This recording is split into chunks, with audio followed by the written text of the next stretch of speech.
فرماتے ہیں کہ اللہ کے محبوب علیہ السلام نے میری طرف دیکھا اور حضور کے جملوں میں وہ تاثیر تھی اور لفظوں میں وہ حقیقت بیانی تھی کہ فرماتے ہیں کہ میرا دل عجیب سفر کرنے لگا.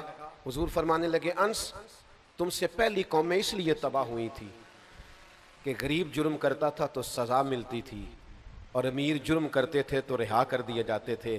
حضور فرمانے لگے یہ حد لگے گی, یہ بدلہ دینا پڑے گا. کیوں دینا پڑے گا؟ اللہ کے رسول فرمانے لگے یہ اللہ کی کتاب کا فیصلہ ہے, یہ کتاب اللہ کا فیصلہ ہے کہ حدود کو قائم کیا جائے, اللہ کے بنائے ہوئے قانون کو نافذ کیا جائے. جب تک میں اپنی ذات پر, اپنے بچوں پر, اپنے گھر پر, اپنے قبیلے پر, اپنے دوستوں پر اللہ کے قانون نافذ کرنے میں کامیاب نہیں ہوتا, جب تک حدود اللہ کا قیام میں اپنی ذات سے لے کر اپنے حلقہ احباب تک لگانے میں کامیاب نہیں ہوتا, اتنی دیر تک میں یہ کیسے دعویٰ کر سکتا ہوں کہ دھرتی پر, کائنات پر اللہ کا نظام نافذ کرنے کی میں جد و جہد کروں گا؟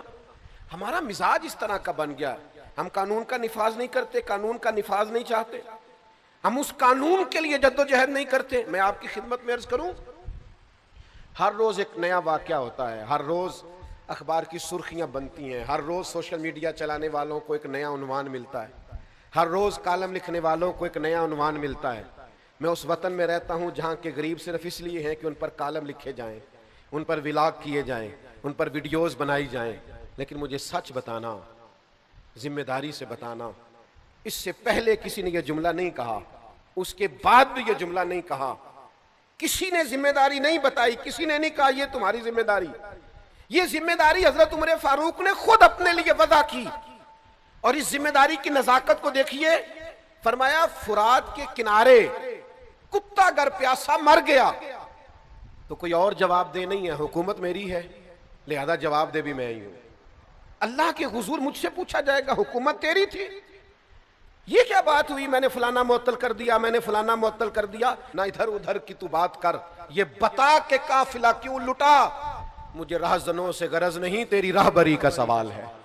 خدا را کچھ خیال کریں, چیزوں کو سمجھیں. جب تک ہم سب قانون کی پابندی کے قائل نہیں ہیں. میں ایک دفعہ جا رہا تھا تو میرے ڈرائیور نے اوور سپیڈ, اس نے گاڑی وہ چلا رہا تھا, روک لیا ہمیں. انہوں نے کہا جی آپ کی سپیڈ زیادہ ہے. میں نے کہا بالکل زیادہ ہے. مجھے دیکھا اوہو پیر صاحب میں آپ جائیے. میں نے کہا جناب ایسا نہ کریں, تھوڑا سا نا پیر صاحب کے ڈرائیور کو بھی سبق دے دیں, ذرا آئندہ احتیاط سے چلے گا. آپ وہ جو سب کے لیے چالان بناتے ہیں وہ بنائیے, آپ یہ ایک نقطہ ذرا لگائیے تاکہ ہمیں احساس ہو.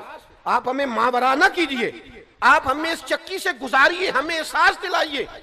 میں ایئرپورٹ میں اترا کسی جگہ سے, کسی ملک سے میں لوٹ رہا تھا, تو مجھے دیکھ کے اس صاحب نے کہا آپ ذرا آگے آ جائیے امیگریشن کے لیے. تو میں نے کہا پھر کیا ہوگا, ان میں سے پتہ نہیں کون ایسا ہے جو اللہ کی بارگاہ کا مقبول اور محبوب ہے, میں کیسے اسے پشت کر ڈالوں. آپ ان سب کے لیے جیسے کام کریں گے فقیر بھی اسی لائن میں آ جائے گا. ہاں پتہ تے سارا ہے سردار نو کیتیاں دا, ایدہ پردہ چپایا ہی تیرا پلا ہو سی. اپنی زندگی میں کچھ اپنے اوپر بھی نافذ کریں بھائی, اور پھر تھوڑا سا اپنوں کا احتساب بھی کریں, تھوڑا ارد گرد بھی دیکھیں ماحول کیا ہے. لیکن میں کیسے عرض کروں, ڈھیر سارے لوگ ایسے ہیں جو اپنے اے سی والے روم سے اٹھ کر باہر آ کے نہیں دیکھتے, وہ غور ہی نہیں کرتے کہ میرا عملہ کیا کر رہا, وہ توجہ ہی نہیں کرتے کہ میری ذمہ داری کیا ہے, مجھے کس کس جگہ پہ غور کرنا ہے, دیکھنا ہے. ہم بہت سارے ایسے لوگ ہیں جو غیر ذمہ دار ہیں. کتنے لوگ ہیں جنہوں نے کہا تھا کہ مجھے کزن پر بھروسہ ہے, مجھے ڈرائیور پر بھروسہ ہے, مجھے پڑوسی پر. تو بھئی جس پر بھروسہ ہوگا نقصان بھی تو وہی کرے گا نا, جس پر بھروسہ ہی نہیں اس نے تو آپ کی دیوار بلانگنی نہیں. یہ آپ کا بھروسہ, یعنی وہ جو یہ کزن ہے ہمیں ان پر اعتبار ہے. تو میں نے کہا آپ کو اعتبار ہے, اللہ رسول کو نہیں, انہوں نے تو پردہ رکھا ہوا ہے, انہوں نے تو کزن کا پردہ رکھا ہے, نامحرم کا پردہ رکھا ہے. آپ کو اعتبار ہے, ان کو نہیں ہے, انہوں نے منع کیا. تو میرے بھائی جب تک آپ محاسبہ نہیں کریں گے, احتساب نہیں کریں گے, قانون کو نافذ نہیں کریں گے, اپنے ارد گرد نہیں دیکھیں گے. کائنات میں سب سے عظمتوں والی بیٹی کا نام سیدہ فاطمہ ہے. وہ علی کے گھر کی ہیں, عزت علی سے سنتے ہیں. وہ نبی کے گھر کی ہیں, عزت یہ نبی سے سنتے ہیں. وہ جس نے معزز کیا گھرانے کو, حسین پال کے جس نے دیا زمانے کو.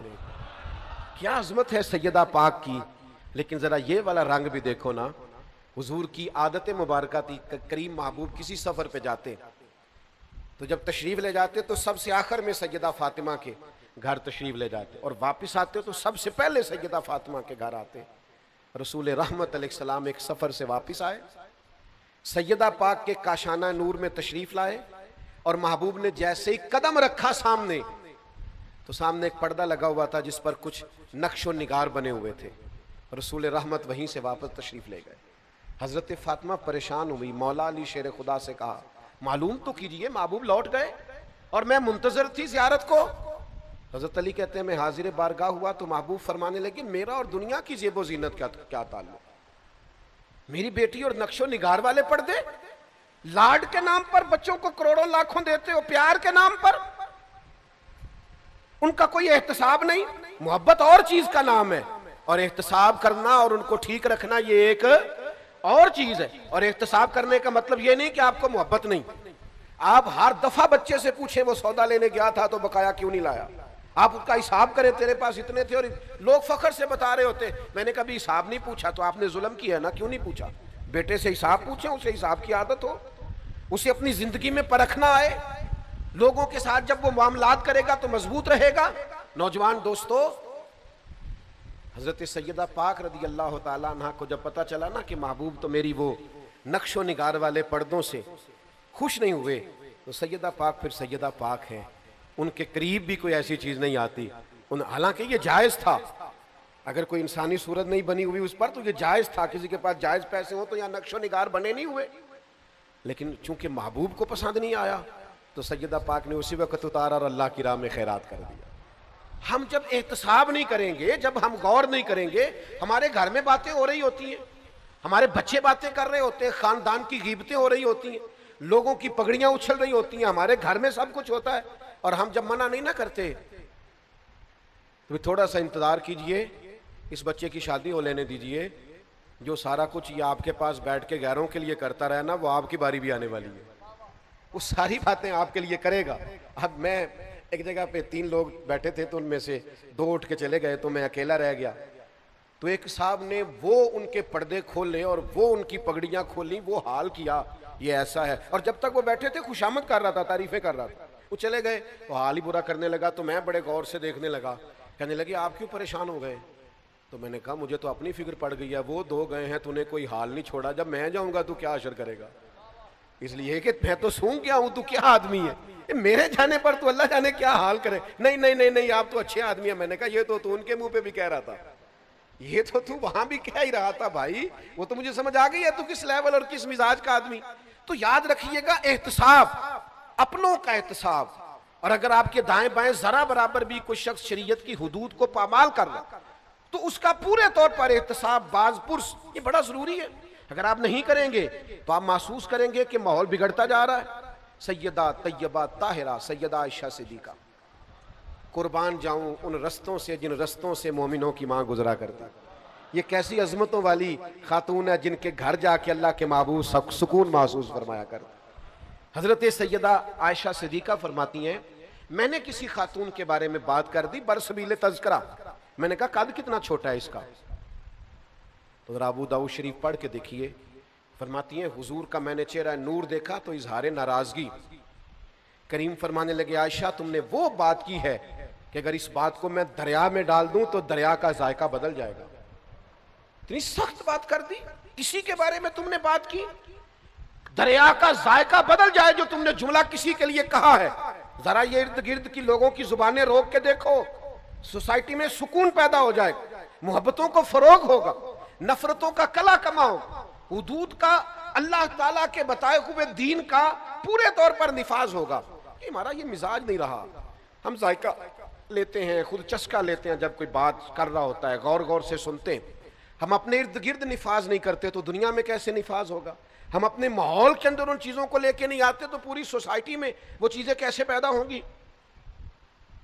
ہمارے ہاں نا حکومتوں کو شوق آتا ہے، جیسے کچھ سیزن نہیں ہوتا کچھ چیزوں کو چیک کرنے کا، ان کے ہاں سیزن ہوتا ہے، وہ سیزن میں آتے ہیں، کوئی دیواریں توڑ جاتے ہیں، کچھ دکانیں ہٹا جاتے ہیں، کچھ کو سیل کر جاتے ہیں، اور اگر کوئی مجھ سے ناراض نہ ہو جائے تو جو دکاندار آنے والوں سے مل ملا کے حساب پورا نہیں کرتا اس کی دکان بھی بند کر جاتے ہیں۔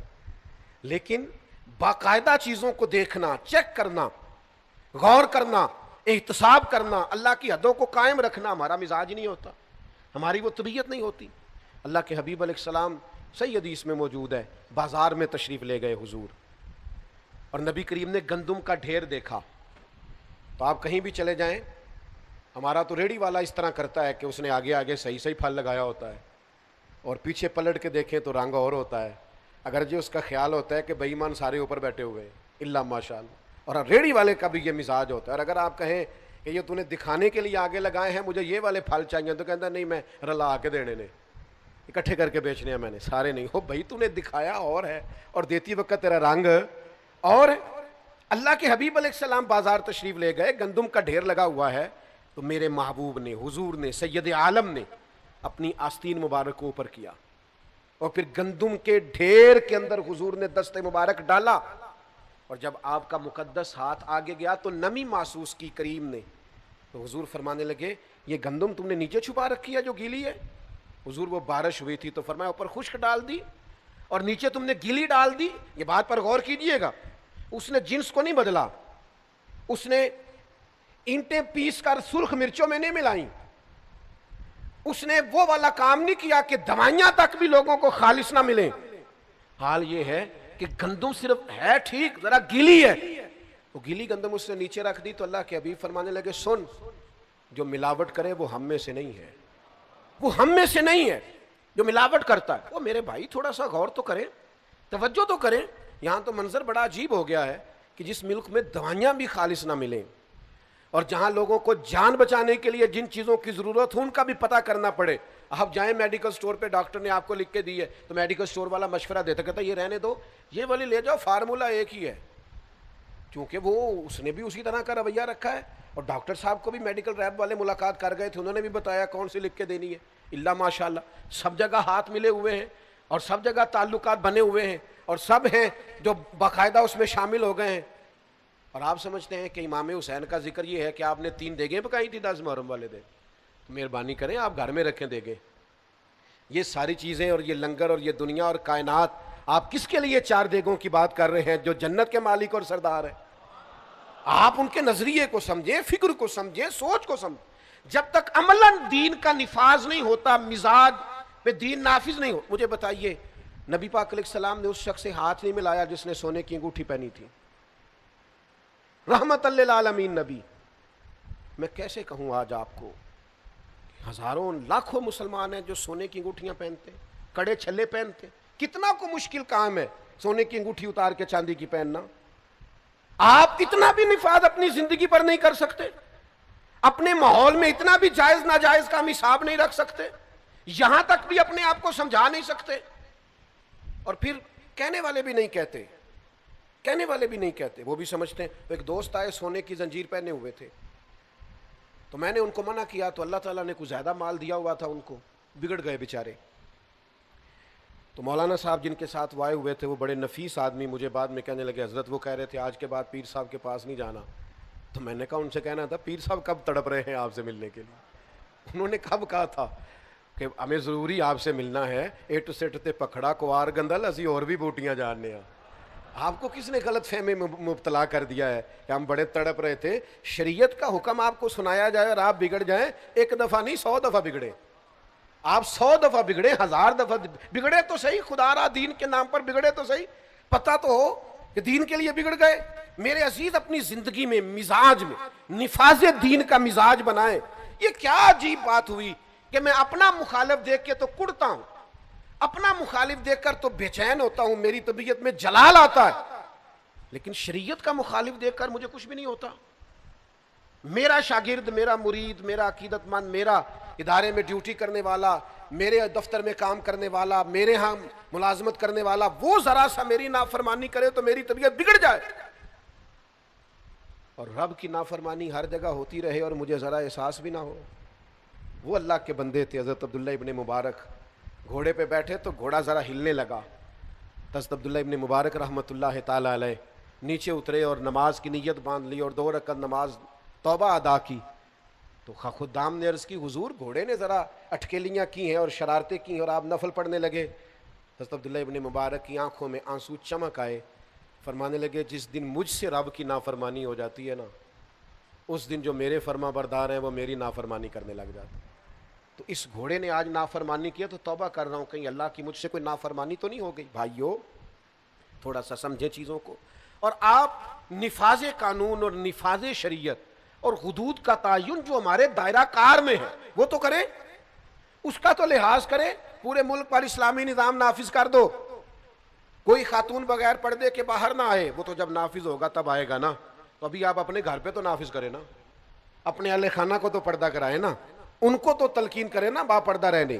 جہاں تک آپ کنٹرول رکھتے ہیں وہاں تک تو آپ دین کی بات کریں, لیکن آپ تو اپنے گھر کے اندر بھی ناکام ہے دین کے نفاذ کے لیے.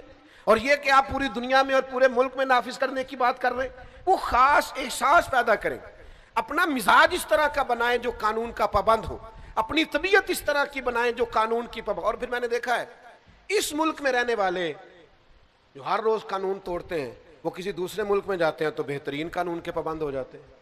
وہ ڈرتے پھرتے ہیں, سہمے ہوئے ہوتے ہیں, کسی قانون کو نہیں توڑتے. اور جہاں آ کے وہ بہانے بناتے ہیں جی یہاں ایسے ہی چلتا ہے, اور جناب یہاں ایسے نہیں چلتا, جہاں آپ جیسا بندہ چلتا ہے. وہ ٹھیک ہو جائے تو باقی بھی سارا ماحول بہتر ہو جائے. آپ تو اپنے اندر تبدیلی لائیں, آپ تو اپنے آپ کو بدلیں, آپ تو اپنے اوپر غور کریں, اپنے مزاج کو تبدیل کریں, اپنی طبیعت کے اندر بدلاؤ لائیں, آپ تھوڑا سا چینج ہوں. اور قانون سب کے لیے برابر ہے, اس میں آپ کسی قسم کی گنجائش نہ دیں, کسی حکمت کے نام پر کسی بزدلی کا شکار نہ ہو. کیا ہو جائے گا, فلاں بگڑ جائے گا. میں دوستوں سے اکثر کہا کرتا ہوں لوگ اپنا مقابلہ ہی نہیں کرتے حق بات کہنے کے لیے. اپنا ضمیر ہی ان کا کہتا ہے دنیا ناراض ہو جائے گی, حالات خراب ہو جائیں گے, تجھے کیا لگے, چل رہا ہے نا سب ٹھیک ہے چلنے دے. غسان کے بادشاہ جبیلہ نے کلمہ پڑھ لیا تھا. بادشاہ یعنی آج کسی کے دوستوں میں کوئی وزیر بن شامل ہو جائے دوستوں میں, کیا اس کی اتھارٹی ہوتی ہے؟ لوگ مفت میں. میں نے تو ایسے بھی دیکھا ہے اپنے دیہاتی ماحول میں کہ وہ جو ووٹر سپورٹر ہوتے ہیں نا ایم این اے صاحب کے, ایم پی اے صاحب کے, وہ بعد میں کہتے پھرتے ہیں ہم نے جتوایا جی اسے. تو میں نے کہا آپ مہربانی کریں, آپ نہ بولیں اسے بولنے دیں, وہ تو نام تک نہیں لے رہا. آپ نہ اظہار کریں, اس سے پوچھیں. وہ تو کہتا ہے کہ ماں بدولت چیز ہی بڑی ہے, علاقہ پیار ہی بڑا کرتا ہے. آپ کس چکر میں ہیں؟ اسے ضرورت تھی آپ کی, اس نے آپ کو بلا لیا, آپ نہیں ہے تو ختم ہوگی بات. لیکن ایک وزیر اور ایم این اے تک لوگوں کا یہ مزاج ہوتا ہے. ایک ملک کا بادشاہ مسلمان ہو گیا اور پھر وہ حج کرنے کے لیے بیت اللہ آ گیا, اور جب وہ طواف کر رہا تھا تو اس نے بہت بڑا جبہ پہنا ہوا تھا, بہت بڑا لباس, اور اس کے پیروں کے نیچے تک وہ لٹکتا جا رہا تھا. زمانہ تھا سیدنا فاروق اعظم کا. ایک غریب آدمی بھی طواف میں شامل تھا. ایک حج ہوتا ہے, ایک وی آئی پی حج ہوتا ہے, ایک وی آئی پی حج ہوتا ہے. تو ایک صاحب مجھے کہنے لگے کہ ہمارا پیکج سب سے اعلیٰ ہے. تو میں نے انہیں کہا مثلاً کیا اعلیٰ ہے؟ کہنے لگے کمرے بڑے بہترین, رہائش بڑی شاندار, کھانا بڑا زبردست. تو میں نے کہا جب بیت اللہ شریف میں طواف کرنے جائیں گے تو پھر میرا خیال ہے سارے اکٹھے نہیں ہو جائیں گے. ایسا تو نہیں ہو سکتا کہ بیت اللہ شریف آپ کے پاس آئے معاذ اللہ کہ میں آ گیا ہوں تو گھر میں میرا طواف کر لے. ایک ہی صف میں کھڑے ہو گئے محمود و ایاز, نہ کوئی بندہ رہا نہ کوئی بندہ نواز, بندہ و صاحب و محتاج و غنی ایک ہوئے, اور جب تیری سرکار میں پہنچے تو سبھی ایک ہوئے. یہ مزاج بنائے. تو طواف میں غریب آدمی تھے تو وہ جبہ بہت بڑا پہنا ہوا تھا, تو ایک غریب آدمی کا پیر جبے پہ آ گیا, اور جب وہ آگے بڑھا اور پیچھے سے اس کا کرتا کھینچا تو بادشاہ تھا, مزاج بڑا انوکھا تھا, پلٹ کے اس نے غریب آدمی کی طرف دیکھا اور ایک تھپڑ مار دیا. اس کے ہونٹ پھٹ گئے, دانت ٹوٹ گئے. اور یہ کوئی وہ والا معاملہ نہیں تھا کہ غریب پرچہ کرانے ہی نہ جائے کہ کیا فائدہ, میری کون سی سنی جانی ہے. چوری ہو گئی 5-7 لاکھ کی تو غریب تھانے نہیں جاتے, وہ کہتے ہیں چھوڑو کہ یہ نہ ہو اس سے زیادہ پرچہ کٹوانے پہ لگ جائے, اللہ ماشاء اللہ رہنے دو, جاتے ہی نہیں. غلط کہہ رہا ہوں میں غلط کہہ رہا ہوں, صحیح نہیں کہہ رہا. غریب آدمی تھانے جاتا ہی نہیں, وہ کہتا ہمیں دیوار کون پھلانگنے دے گا, ہماری بات کون سنے گا. یہ کیسے ہو سکتا ہے؟ جاتے ہی نہیں لوگ, ڈرتے ہیں, سہمے ہوئے ہوتے ہیں. اور ایک دوست تو مجھے کہنے لگے حضرت چور سے زیادہ تو مدعی سے سوال پوچھے جاتے ہیں, تو ہمیں تو خود لگتا ہے کہ چور تو ہم ہیں شاید, تو چھوڑیں, کیا ضرورت ہے جانے کی. کیفیت بڑی منفرد ہے. چلیں میرے محبت والے دوست بیٹھے ہوئے ہیں, میں نے فیصلہ کیا آج رعایت نہ دینے کا. یہ سستا اور مہنگا وکیل کیا ہوتا ہے؟ قانون ایک ہی نہیں, قانون کی کتابیں نہیں, کوئی نہیں پتا آپ کو, میرا خیال آئین ایک ہی نہیں, تو سستا مہنگا وکیل کیا ہوتا ہے پتہ ہے آپ کو؟ بتاؤ پیج ذرا صحیح آنے چاہیے, ذرا تھوڑا ماحول بڑے بڑے اچھے لوگ بھی ہیں اس شعبے میں، کیا بات، اللہ تعالیٰ برکات عطا فرمائے. لیکن کیا ہوتا ہے، یہ ہم نے یہاں بھی ایک سٹینڈرڈ بنا لیا ہے، یہاں بھی ایک ماحول بنا لیا ہے. حالانکہ قانون اگر ایک جیسا ہے تو اس کا نفاذ بھی ایک جیسا ہے. کچھ جگہ تو ایسی ہیں، یعنی ایک دوست میرے پاس آئے تھوڑے دن ہوئے، کہنے لگے اب مقدمہ ٹھیک ہو جائے گا، میں نے بڑا مہنگا وکیل کیا ہے. میں نے کہا مثلا وہ کیا کر لے گا، مجھے بتائیں تو صحیح، قانون بھی وہی ہے، آئین بھی وہی ہے، تو یہ کیا فلسفہ ہے. اس طرح ہم، اور آپ یقین کریں آپ کو طریقہ آنا چاہیے قانون سے کھیلنے کا. لوگ اس طرح کھیلتے ہیں حد ہو جاتی ہے. کو پتہ ہے کھیلنا کیسے، خدا را یہ حال نہ کرے. یہ کسی جمہوری ملک کا حال تو ہو سکتا ہے، کسی ڈکٹیٹر ملک کا، بادشاہت والے کا حال تو ہو سکتا ہے، پر اسلامی ملک کا یہ حال نہیں ہوتا. بندوں سے زیادہ آپ اس بات کی فکر کریں کہ اللہ کے حضور حاضر ہونا ہے. وہ جبیلہ نے تھپڑ مار دیا ایک غریب مسلمان کو، مقدمہ سیدھا، نہ تو گیا ایس ایچ او کے پاس اور نہ گیا ایس پی کے پاس اور نہ ڈی ایس پی کے پاس اور نہ کسی بڑی جگہ نہیں، وہ سیدھا مقدمہ امیر المومنین کے دربار میں، سیدنا فاروق اعظم کے پاس. یہ میرا ہونٹ ہے، یہ میرا دانت، جرم میرا یہ ہے کہ طواف کے دوران ایک بادشاہ کے جبے پر میرا پیر آیا ہے.